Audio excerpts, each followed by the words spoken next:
Good afternoon. Welcome to the Heritage Foundation and our Lewis Lehrman Auditorium.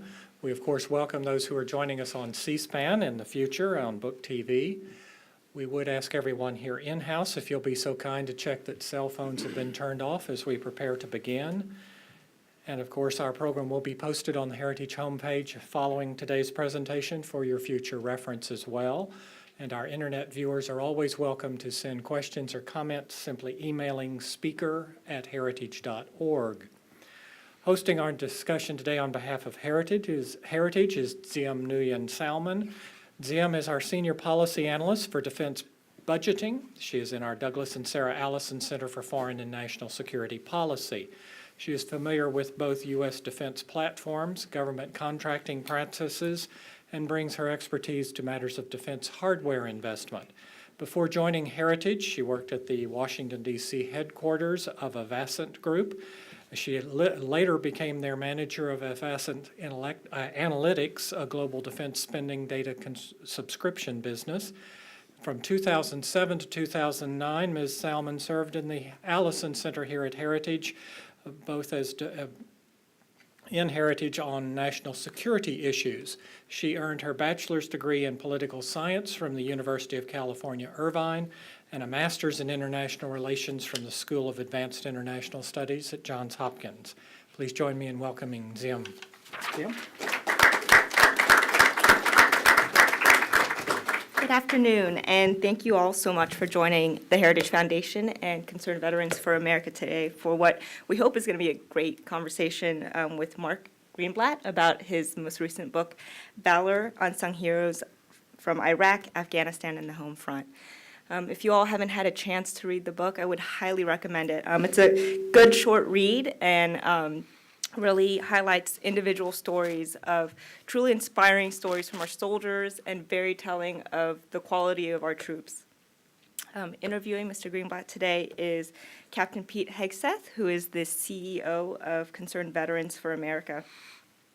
Prior to joining Concerned Veterans for America, he was the executive director for Vets for Freedom, where he successfully grew the organization to over 95,000 members. Captain Hagseth has been deployed 3 times. His last tour was in Afghanistan, where he served as the senior counterinsurgency instructor at the Counterinsurgency Training Center in Kabul. He holds 2 Bronze Stars and a Combat Infantryman's Badge for his time served in Iraq and Afghanistan, a regular contributor to Fox News Channel, and a senior fellow at the Center of the American Experiment, and term member for the Council on Foreign Relations. Captain Hagseth has graduated from Princeton University and holds a master's from Harvard University's Kennedy School of Government. Please join me in welcoming Captain Pete Hagseth.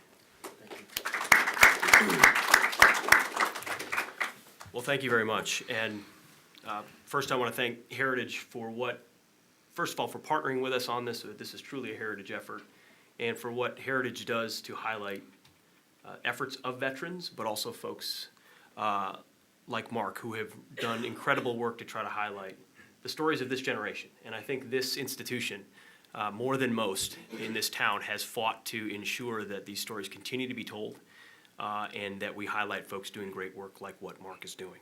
So I'm honored to be here. I appreciate this. I think the viewers will enjoy it. And I can tell you, having had the opportunity to engage with Valor, you're going to want to pick it up if you haven't already, and I'm not even getting paid for this promotion.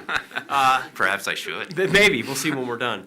But it is a phenomenal read. I know members of our staff have engaged with it as well, and it provides an accessible, and I don't want to. We're going to get into this in discussion, but an accessible account of exceptional stories of what men did on the battlefield. And it's the type of read as someone who's deployed, who's engaged with these types of well, not on the level of many of these stories, but situations. It is accessible to a reader who hasn't been in the military, but it has the nuance, the subtlety, and the depth that someone who has and has deployed multiple times engages with the material. And I think that's what makes it such a powerful piece of really literature and something that has had a lot of success. So let me introduce Mark briefly, and it won't do it justice, but I think you'll get access to him through our Q&A. Mark is an attorney based in the Washington, D.C. area who specializes in criminal and ethics investigations. He's involved in several community service activities, including service as the vice president of an education fund, the Marion Greenblatt Education Fund, a foundation created in honor of his mother to honor excellence in education. He received his undergraduate degree from Duke University and his law degree from Columbia University. He was also a senior managers in government fellow at the Kennedy School of Government at Harvard University. He's a black belt in Taekwondo, so he can, whoop some ass when he needs to, and was the drummer in the Fiasco, which he claims to be as popular as the Beatles, but I'll leave that up to you. He lives with his wife and 2 sons in Bethesda, Maryland. Ladies and gentlemen, welcome Mark Greenblatt. Thank you. Thank you very much. So Mark, you've said this before, you wrote this as someone who hasn't served, isn't a veteran, but wanted to honor, what made you undertake this endeavor, and how long did it take, and what's the process been like? So in 2007 and 2008, I went to awards banquets where they honored military veterans, and folks serving in the military. And they would tell their stories, and they would bring them up on stage in front of this huge audience of people. And there was not a dry eye in the house when they would tell these stories. These were unbelievable stories. And I would go year after year, and I kept saying, how come no one knows this guy? How come no one knows this woman? They're going to go back, and if they're lucky enough, they'll be bagging groceries if they're lucky enough to find a job. Whereas in years past, in generations past, they'd be, they would have ticker tape parades in their honor. They would be hometown heroes. And we just didn't have that. And so year after year, I said, how come no one knows these folks? And then finally I said, well, why don't I write about them? And that was literally the start of it. And then I just started securing stories, going after people. I do investigations. As you mentioned, I do investigations for a living, and so this was something where, during my day job, I look at misconduct, and this was a nice juxtaposition where I was looking for positive conduct. I was looking for inspirational stories, what went right. And that was what drove me, and it took a long time. It took 5 years. 5 years. How did you find them? I mean, literally, would you read a news report and say, "Hey, I want to get in touch with this guy"? Was it word of mouth? How did you find such exceptional stories? It was a variety of different ways. Veterans organizations were helpful, and Disabled American Veterans and Veterans First helped me find stories. But other than that, it was also just hunting stories down, calling contacts and saying, hey, do you know anyone that might be in this world? Do you know anyone that might be in that world? And just moving forward and just getting closer and closer. That's one good thing about living in Washington is, you can get 6 degrees separation. You can pretty much get to anybody, and especially in the military. And that was something I just hunted them down, looking for stories. And eventually I found a good roster of stories, and when I had an appreciable number, I thought this is good. We're ready. Sure, awesome. And we're going to get into a couple of those stories eventually because they're worth sort of talking through here to get a sense of what you're engaging with in the material. But you mentioned ticker tape parades in the past. And in the book, you talk about Sergeant York from World War I or Audie Murphy from World War II, names that we know or understand from history that were sort of exemplary of those conflicts. Except, and you didn't name these names, but I will, except when folks think Iraq and Afghanistan today, what are the names that you engage with? You engage with Jessica Lynch or Lindy England or Bo Bergdahl. Those are the names that people know from this conflict. Why no Audie Murphys? I mean, to get to the question of I understand why you wrote it, why no Audie Murphys? Why no Sergeant Yorks? Why such little attention on the individual heroics? I think a lot of it arises from the political turmoil surrounding the wars at the time. And I think there was an ethic, a culture of not romanticizing what men and women were doing over there. That was seen as cheerleading in the media. And I think that was frowned upon. And so I think that really was what eroded those types of stories getting out in sort of a big fashion. And that, I think, had a detrimental impact because there was no counterweight to the negative stories that would come out. And that's really what was driving me, was that imbalance, was that there was a lack of balance between some of the negative stories, say the Abu Ghraib incident, and the positive stories that were going on. That was so out of balance that was what I was trying to fix, that cure that void on the other side of the scale. Sure. No, it's a very important point. When a war is being fought on political terms, it becomes difficult to highlight and, as you said, maybe glorify in the eyes of some But as you outlined so well in the book, these warriors, of course, separate themselves from that politics. That's right. They're doing a job. I think maybe unintentionally, we talked about this briefly, you've got the awards of the men in this book: Distinguished Service Cross, 1 Distinguished Flying Cross, several Silver Stars, multiple Bronze Star medals with Valor devices, all incredible awards, but no Medal of Honor recipients. And I think that's one of the things that's very intentional and excellent about this book, is these are not guys that have received the highest awards this nation can bestow. Yet when you read what they've done, you kind of wonder, well, what then does it take to receive a Medal of Honor if these guys aren't getting it? And that was one of the first things I responded to and engaged with this book when you tell these stories. And then to get into the Medal of Honor itself. And I want to just transition that a bit, because if you look at a way to elevate it, that's certainly one way. You've got only 16 of this generation, and only 4 in Iraq, all posthumous. Why so few medals of honor, and do you think that also has to do with the political aspect of it? I certainly think it does. The Pentagon, as we were talking about earlier, the Pentagon has certain technical requirements, and some of those are difficult in conflicts that we're in right now, in terms of where there are IEDs and men and women are doing incredible things in the face of IEDs that may not quite qualify, the technical requirements, because you need to have combat fire from combatants and that sort of thing. But I also think there was a concern about, again, cheerleading, looking like they were glorifying in order to drive support for the war, and so that made folks shy about bestowing the Medal of Honor.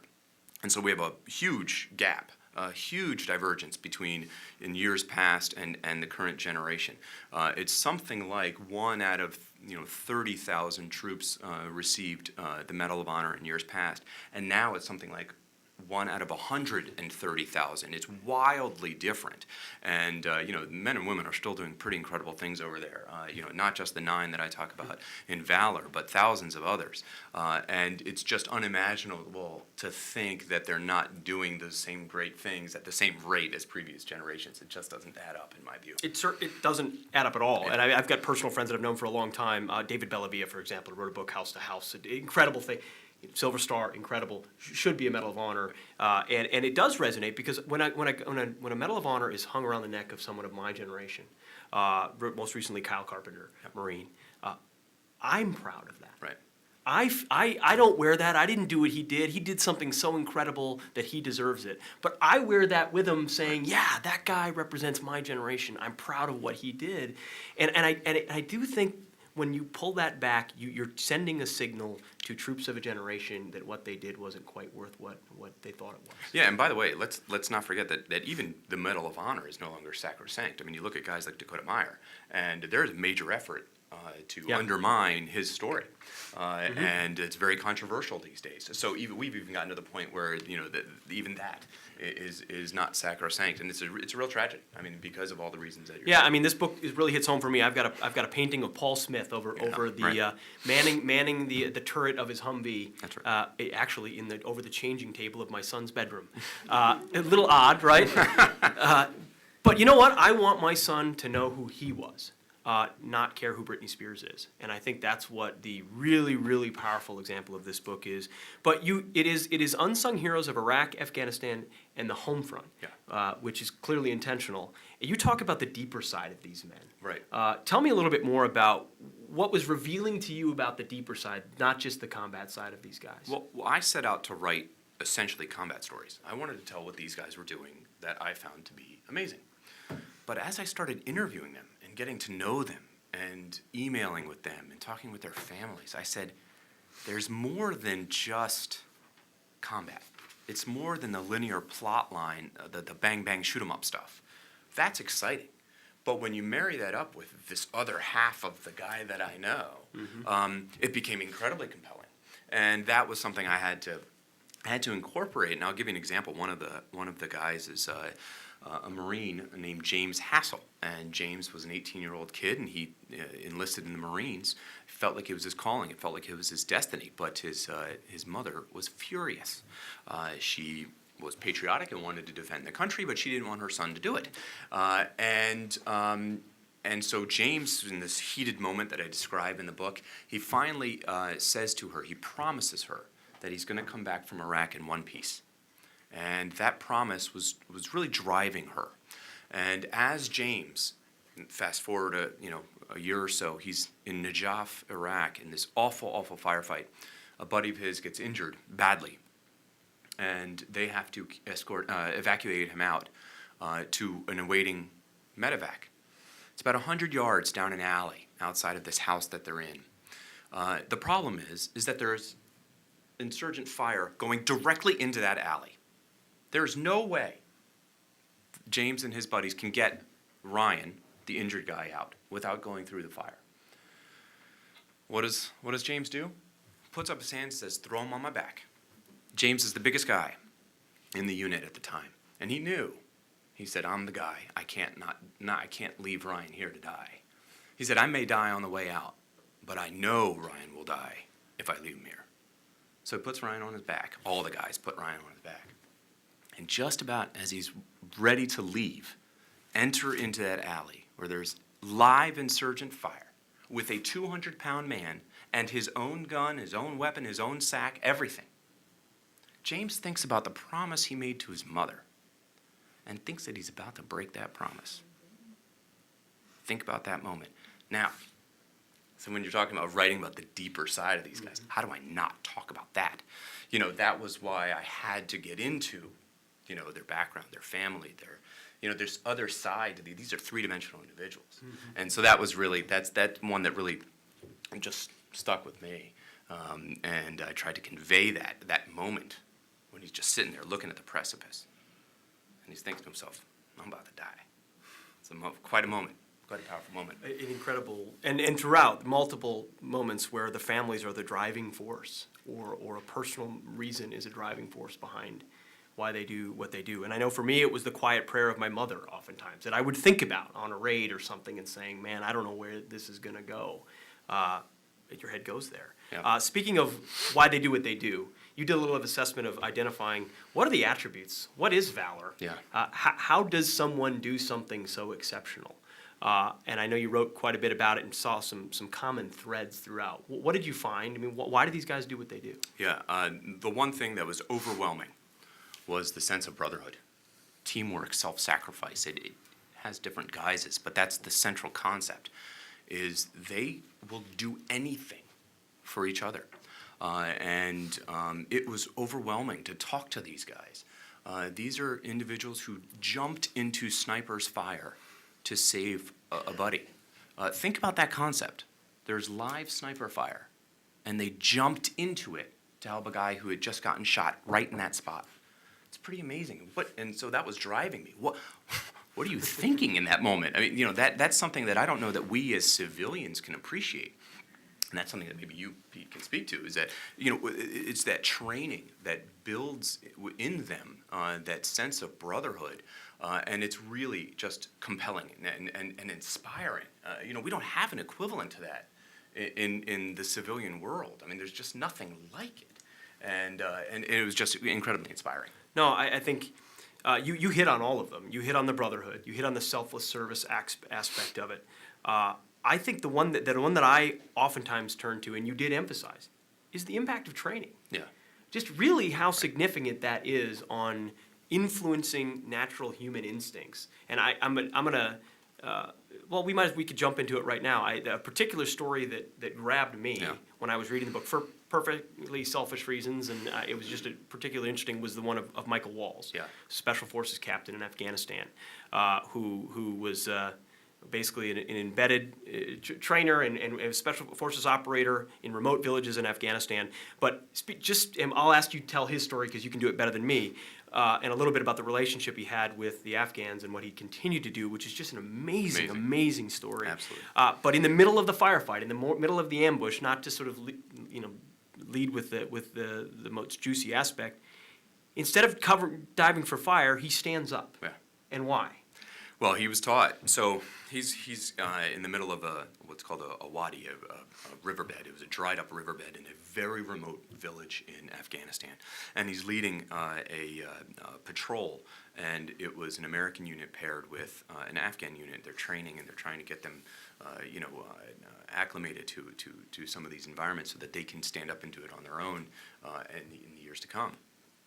And as they're walking, they are ambushed, and they receive live fire. And as Pete said, your natural instinct, if there are bullets coming at you, is to get out of the way. But Mike told me that he was trained that your armor is more secure in the front, and so he actually turned toward the rifle, the machine guns that were firing at him, and stood up and started shooting back, because otherwise, if he's sideways, as they were, you're vulnerable here, and it can slip in behind. It's counterintuitive because you think you're a thinner profile, but you've got no plates. And that's right. That's exactly right. That's what he was explaining. Now, the incredible thing, I mean, there are multiple incredible things about Mike's story, as you said, but Mike is very involved in the policy behind our efforts in Afghanistan. And so he wanted to ensure that he would engage with the population, and he didn't want to look, as he said, like a stormtrooper, where he had the helmet and all the night vision gear and all this stuff. So he had no helmet, right? And he went with what he called a light load. So here he is with a light load, no helmet, no grenade. He was firing his rifle, facing full on at 2 machine guns, and then his rifle jammed. Think about that moment. Now, at that moment, I definitely would have gotten out of the way, but not Mike. Mike threw his rifle down, and I remember him showing me, he had a fluid motion. He threw the rifle down and picked up his pistol, and he was fighting back against 2 and maybe 3 machine guns with a pistol. By the way, let's remember, he had no helmet. Pretty incredible moment. And eventually he decided to duck behind a small stone wall that was about 5 feet away, and he describes his jump as not terribly graceful.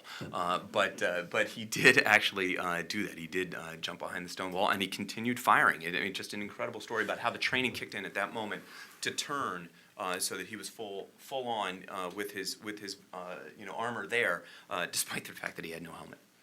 Absolutely, it is overcoming what is hardwired in human nature to flight. That's right. Is the ability to then fight.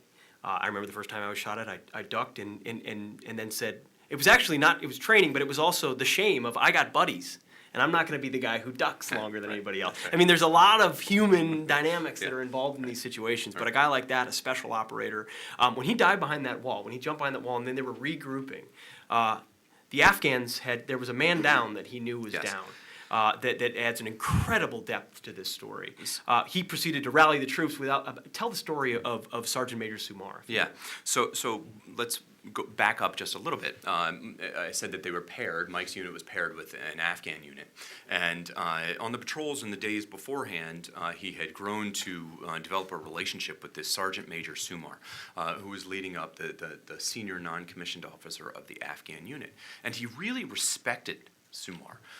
He was a hard-charging guy. He worked hard. The men under him respected him, and he was just so categorically different from what Mike had seen in other armies, both in Afghanistan, but in elsewhere in the developing world.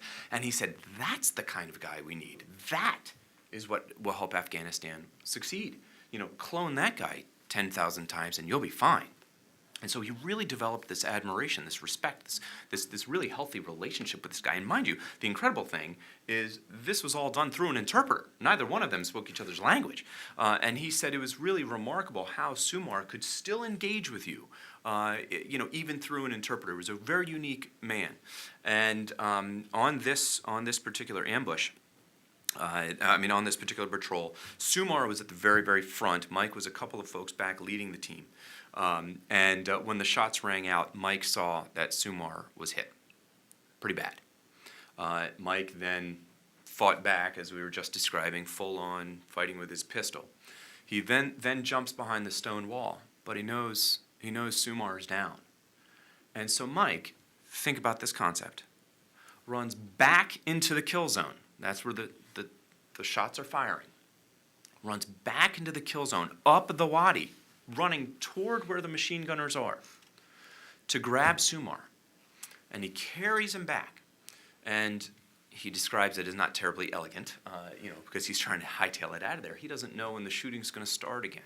He doesn't know if the machine gunners are watching him, sitting right there. He doesn't know if they're throwing a grenade. He doesn't know what's going to happen. He just knows he has to get Sumar out of there now. As he's coming back to the grove of trees, where the rest of the men were. He is pulling Sumar, and he feels Sumar die. He was literally in his arms when Sumar had his last breath. And it was very emotional, and they're still in the middle of a combat zone, and this guy just died. In front of him was the first one of the Afghans to die. And they later took up a contribution to help his family. They knew he had a large number of kids, and they took up a collection and sent it back with an interpreter who was from his city, his town. The guy comes back, and I should mention that Sumar and Mike had talked, and one of the things Mike had asked him is, why on earth are you in the Army? I mean, that's a life-threatening decision, not just the combat, but also that, there are Taliban that are seeking to kill you, in your villages and that sort of thing. And he said, that he wanted his kids to have a better life. And he said he needed to earn enough money so that his kids would not go to the madrasas. That was his big fear, and become radicalized. And they gave the family, a collection to help support them after Sumar passed away. But then Mike heard from the interpreter months later that the widow had run out of money and was forced to send the kids to the madrasas. This was everything Sumar was fighting against. This is everything Mike was fighting against. And it was happening. It was unfolding in front of his eyes. And so Mike, this is on his own accord, developed a way to wire money from America to this widow. Mind you, he had never met her. He had never met anyone in the family other than Sumar. But he is sending them money, thousands of dollars of his own dollars, in order to support that family. And what ultimately happened, he learned this when he came back for another deployment, is that because of the money he's sending over, those kids, the widow could pull those kids out of the madrasas. I mean, that's just, so when you're talking about telling the deeper side of these guys, how do I not tell that story? What he did in the Wadi trying to save Sumar is pretty incredible. But then funding his, supporting his family so that they don't get radicalized, that's otherworldly. And anonymously. Right. They don't know who it is. He's the friendly American. Money shows up, and you do mention that third deployment he went on in 2009. The kids had actually been at madrasas for a couple of months because she didn't have the money and she was able to pull them back.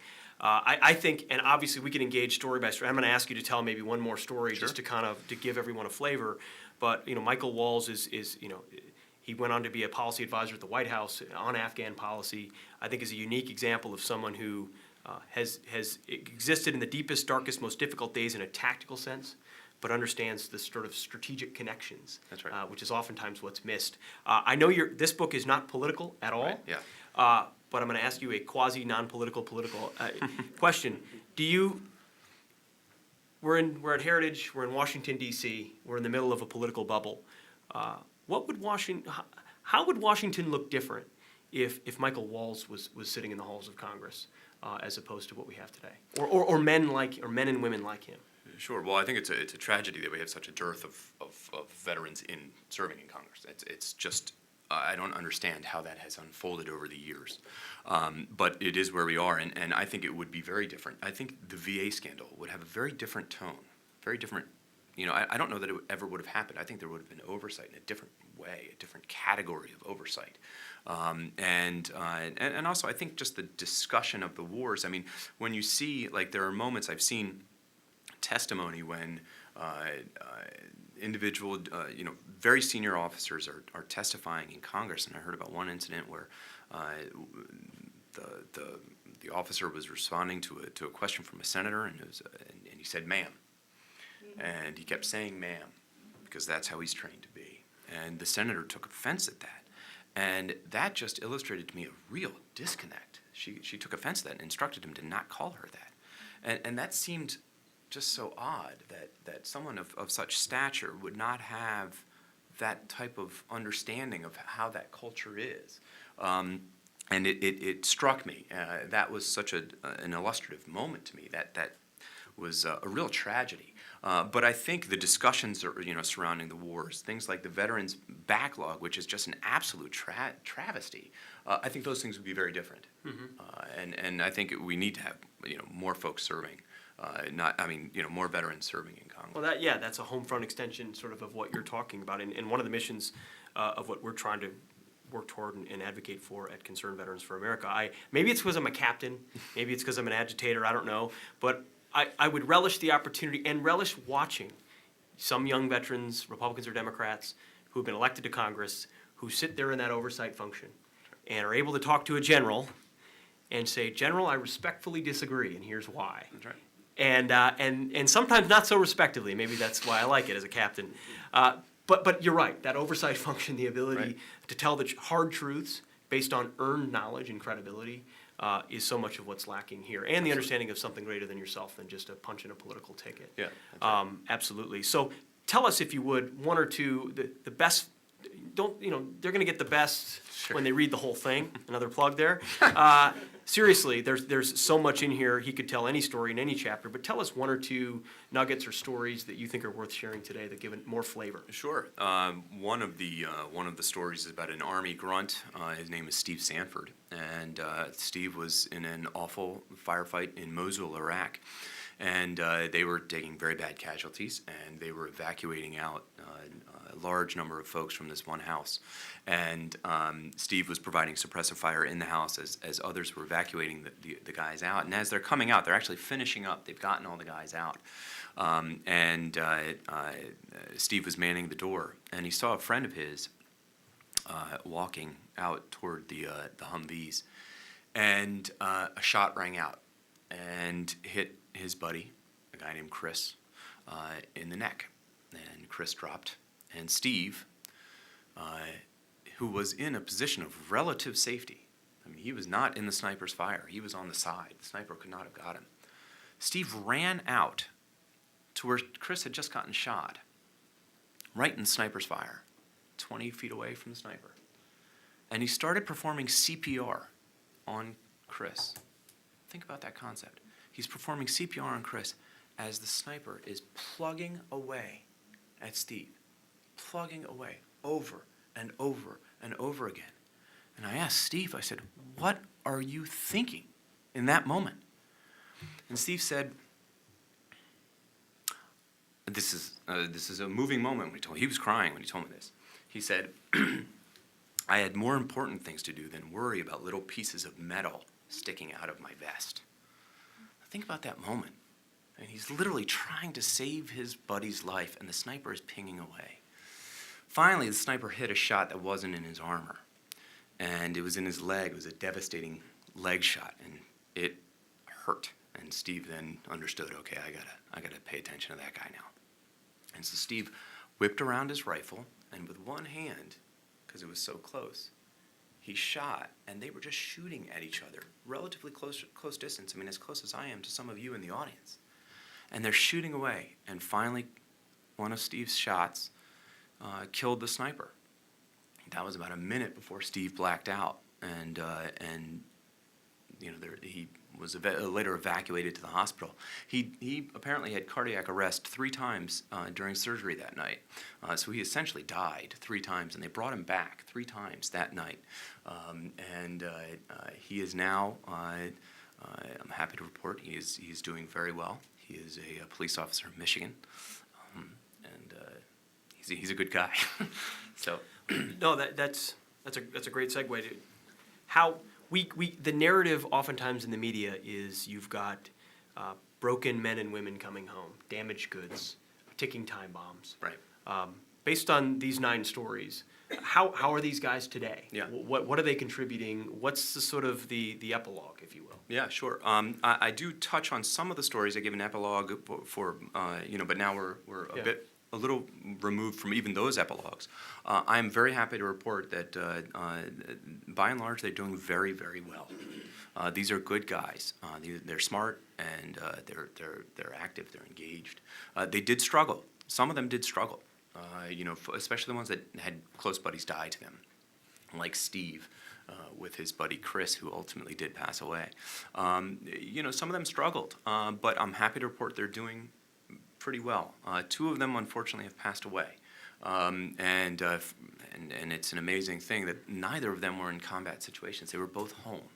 And there were just tragic situations when they passed. One of them doing the duty of tending to a fellow veteran. That's right. Chris Kyle. That's right. Chris Kyle, who's a former Navy SEAL, and he had some notoriety. I mean, in a positive way, he'd written a book, and he's one of the stories in Valor, and he set up a large charity effort when he came home to help veterans that were suffering from post-traumatic stress. And one of those that he was helping, he offered to take him to a range and shoot, because that's what that's how they can just relax and hang out. And this one particular Marine just lost it and flipped out and thought that Chris was going to get him. And he shot Chris and killed him right there on the spot. It's an awful, awful story. But of the 7 who are with us today, they are really doing well, and adjusting and going to school or working, and doing good things. As you said, Chris Kyle had reached a certain level of notoriety Yeah. for what he'd written and what he'd done as a sniper. How many of these other guys had been approached at any point before you approached them? How many of them had someone come up and say, "Tell me your story," or "Help me tell your story"? None. That's what it's called, unsung heroes, because of that. And by the way, Chris was not approached. I was the first one to approach him, and he later wrote his book after he left the service. So even Chris at the time was nobody. I mean, no one knew anything about Chris. If I could just add a little piece about Chris, a pretty amazing thing, and this is one of the themes that I have throughout the book, is this sense of humility, that these guys don't talk about what they did. They don't focus a spotlight on themselves ever. Chris, for those of you who don't know, was a Navy SEAL sniper, and he was the most lethal sniper in American military history. Think about that concept. And he was incredibly effective. He was called, the insurgents in Iraq called him the Devil of Ramadi. Again, think about that concept. They put a bounty on his head, $80,000 on his personal head. He was awarded multiple Silver Stars, multiple Bronze Stars. I told one story of one of his Bronze Star medals with Valor. The amazing thing about Chris, I interviewed him for 8 hours while he was in Baghdad. 8 hours. It's a lot of questions. It's a lot of answers. Countless emails after that. Never, not once, not one time did he mention any of those things. Now, I don't know about you, but if I had done any one of those things, I would have tattooed it on my forehead. I would have put it out on Facebook, tweeted about it like you wouldn't believe, right? I mean, that's not these guys, not Chris, and not the rest of these guys. They just don't do that. It's so inspiring, especially in this area, where claiming credit is what we do. That's what Capitol Hill is based on. These guys just don't do that, and the contrast is just so remarkable. And I think when you're talking about getting those folks to serve in Congress, that's what would be so great, is that sort of thing where they're not going to shine the light on themselves. They're not going to say, "I did this," even though they may have played some small role. That's something that would be just so refreshing and just so healthy.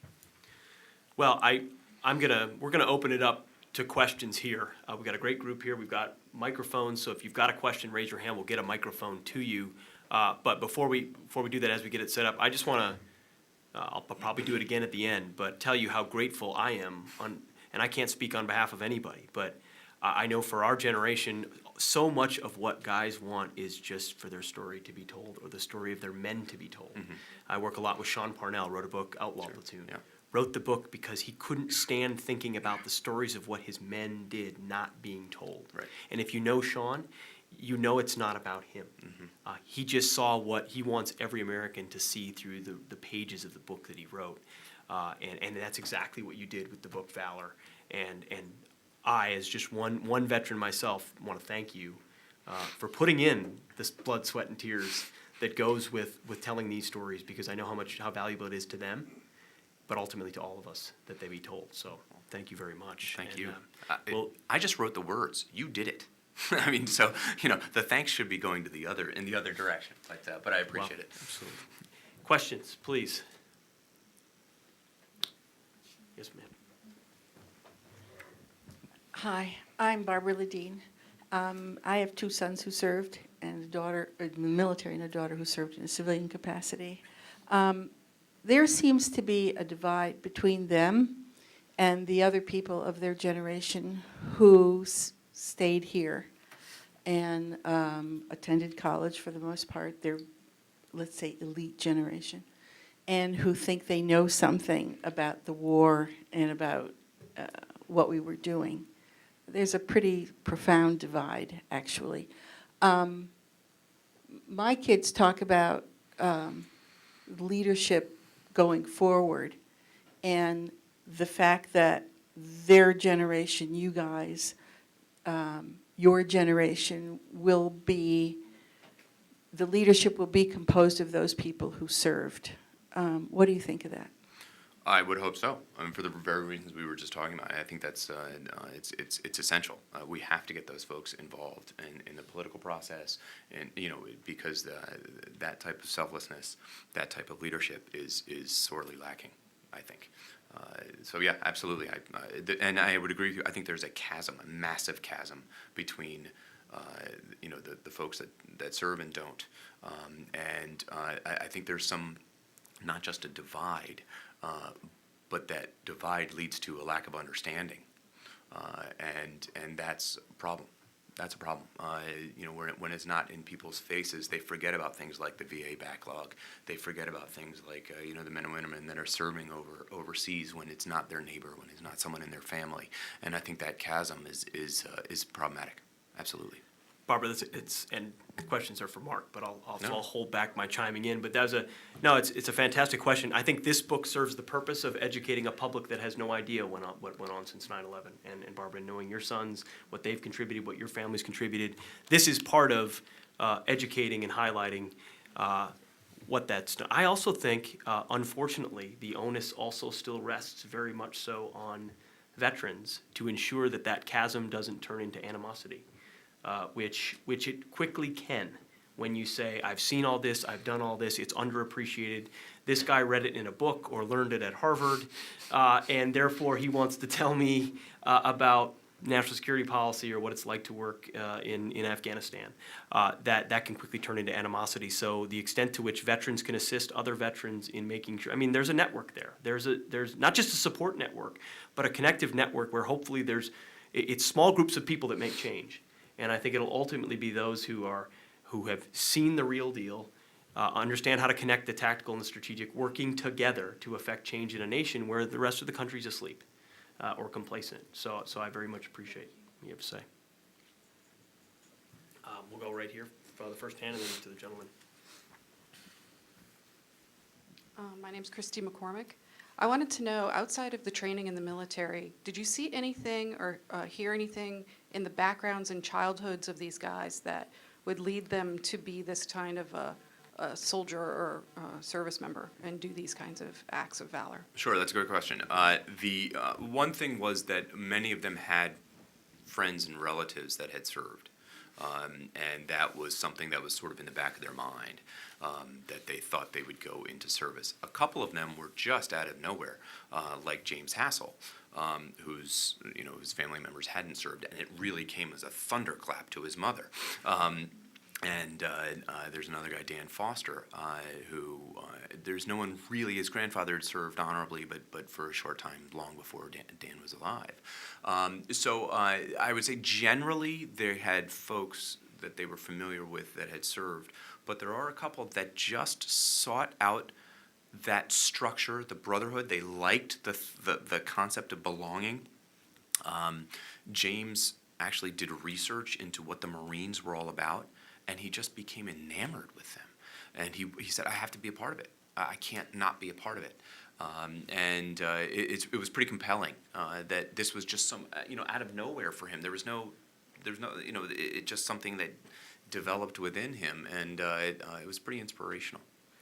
one of the attributes, just to piggyback on that question, you talked about is humility Yeah, a lot in the right. book. And when you think selfless service, you think of what an honor, and those are things you're trained or taught through the military. Humility is sort of a residual piece a bit, but did you find that these are humble guys who joined the military, or their service humbled them and therefore they were, I mean, was cart before the horse or what? Yeah, I think it varied a little bit, but all of them, through the training, became humble. Some of them, James, the one we were just talking about, described himself as, a brash kid. He said when he was playing football, he walked out and in his first game, he acted like he was Tom Brady. So he was this brash kid, and it was all about him, and he was strutting around, and he's this kind of charming rogue, but he describes, and I go to great pains in the story to tell about his evolution into this team player, this guy that was not about himself. It was really remarkable, this evolution that occurred in a relatively short period of time, and it was all through the military. It was all through that training. He eventually adopted this credo that you have to be part of the solution, not part of the problem. And that was something that drove him. He instigated that to me. He told me all about that, and he said that was all from his training. I think they were in some measure. Some of them were humble going in and fit right in, and some of them came in maybe a little brash, a little like a peacock, but quickly morphed into that humble team first player. Tom Child. I can hear you. Tom Child's with the Heritage Foundation, combat veteran, 2 times in Afghanistan. Basically wanted to ask you, talk about the cheerleading that the media didn't do, and I was just wondering what your thoughts were on why the media wasn't cheerleading. I think some of it is a bit of residual from the Vietnam era sentiment, but I think it was grounded in the politics and just the media environment of the time that I think they, among their peers, if they wrote stories like this, they would be perceived to be cheerleading. I think it was just frowned upon. That wasn't news. It wasn't news to talk about a good story. It was news to talk about a grape. That's tragic. I think that's a real problem. But I think that was the ethic of the time, was that it was, if you just wrote something that was unvarnished positive, you were cheerleading.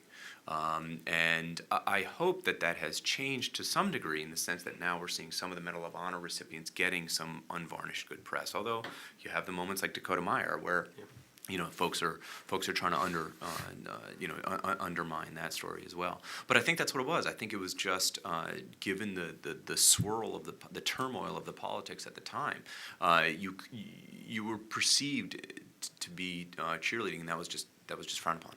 That was my sense. Yeah, and I would say, yet the sting is, you want, it's no longer cool to be for the home team. Right. Exactly. And especially when it comes to the press in wartime. In World War II, there were things that were withheld, or stories that were told because they needed to be told. I think you've got Vietnam obviously affected the media, but you've got now a media obsessed with sort of every level of independence, to the point of ensuring that we're telling a story with balance that includes all the wrong things that America has done on the battlefield, as opposed to emphasizing the good. Well, and not only that, I mean, you see, there was a picture of there was a journalist who was taking a picture of an insurgent sniper shooting at Americans. I don't know that in World War II an American journalist would have been taking pictures of a German sniper shooting at Americans. Maybe I'm wrong. I just think the ethic has changed, where it's this detachment is overwhelming, and any sort of positive story is viewed as cheerleading, and it's just, as you said, you can't root for the home team, and I think that's I'm hoping that's eroding over time. I think there's maybe a little course correction there lately. I hope. Well, it also can be disingenuous to cheer for the home. This is not in this case. This book is highlighting stories, but in the media to then now say, well, now it's time to cheer for the home team after the game's over. I'll put the jersey on. And that is something that veterans feel. That's most certainly not what this book is. This is a book to correct and say, look at what these men have done. Yes, sir. You got another one? Can you hear without the mic? Hi, Blake Willis. I'm an intern here with Heritage. Thank you both for coming. Question would be for especially the younger generation, but I guess everybody here, not everybody's going to be able to write a book like you did, explaining these stories and getting that publicity out there. So what can the general public do? What can the younger generation do to help this movement, to help get those stories out there and do this some justice?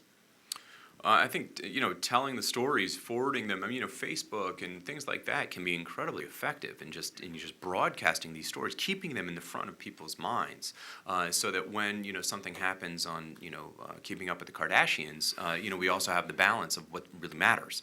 And I think so even on a low level, in terms of things like Facebook, that can help. Just telling the stories. That's something I'm doing now is Beyond the Nine that I've written about in the book. I'm posting on my website, on Facebook. I'm telling new other stories of incredible incidents. That are just inspirational. And I literally get choked up when we're writing them. And they're only a page and a half or so. It's not long. But share those types of stories. And they're not hard to find. And that's the sort of thing I think even on a sort of in the ground game, it can be very easy to do that. Share them with friends. And one thing you can do, by the way, is on my website, I have ways that you can email the 7 that are remaining and the families of the 2 guys that have passed away.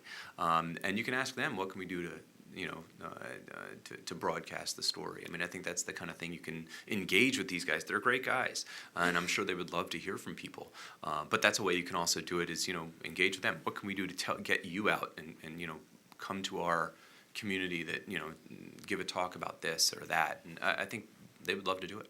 What is that website? MarkLeeGreenblatt.com.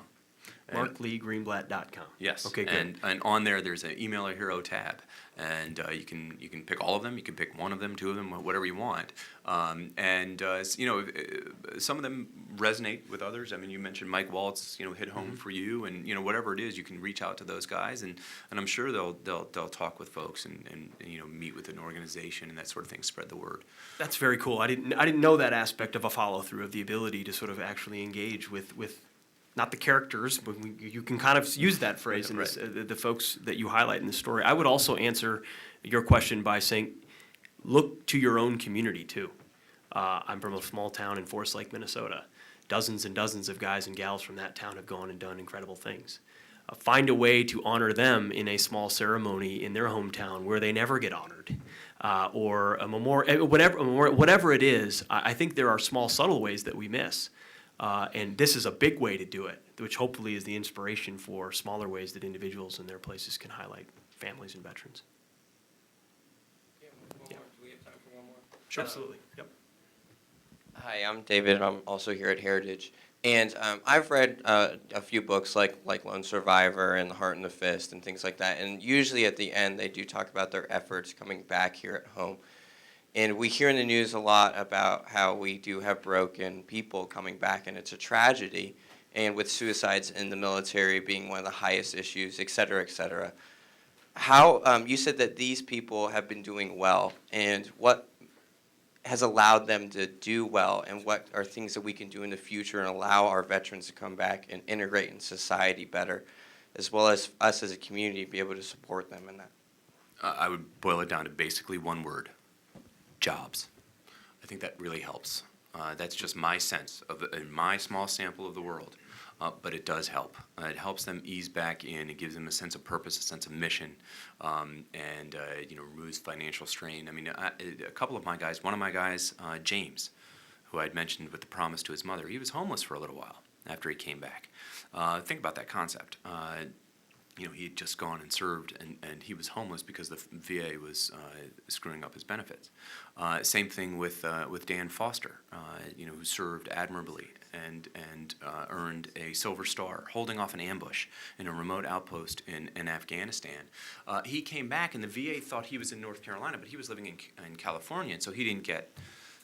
He didn't get his benefits. He had no job, and he was in financial straits for a little while. So I think that jobs help reassimilate, get them back and going. But not only that, just this sense of awareness. Peter talked about having, civilians, having, the country understand their stories. That's a huge deal. One of the guys, a gunnery sergeant, he's now a master sergeant, Buck Doyle. I said, what do you want to come out of this? And Buck told me, he said, I want just people to understand. And that was exactly the phrasing Pete used. Just to understand what, it's not sympathy, it's not pity. That's certainly not what they want. But just some sense of understanding of what they're doing and what they're suffering through, what their families are suffering through. Bridging the very divide that Barbara was talking about earlier. I think that would help. But I really think jobs is if I could, snap my fingers and change the world in any one way, and, in terms of the question you're asking, that would be a big one. And Mark, to add to that, Mark touched on two things through that jobs. Is peer-to-peer, the extent to which veterans working with other veterans is incredibly effective. And we're working hard to work on the VA piece, but so many small private community organizations or veterans-led organizations are doing it incredibly well because veterans can relate in ways that others cannot. And then you said the word a couple times when you were talking about jobs, is purpose. What's really hard to recapture when you come home is that feeling you had when you were with those men in that remote Afghan village doing something that had life or death consequences. And then you come back here and you're like, well, do I watch O'Reilly or Hannity tonight? And it's like everything feels mundane. That's right. And so I think the jobs piece or a sense of purpose is so critical. They don't want a handout. They don't want to be seen as a victim. They don't want to be seen as permanently damaged. And I do think they will be part of the long-term, if America is to be restored, I think it's going to be led by guys and gals who understand and have done these types of things and are equipped to do it. Absolutely. Thank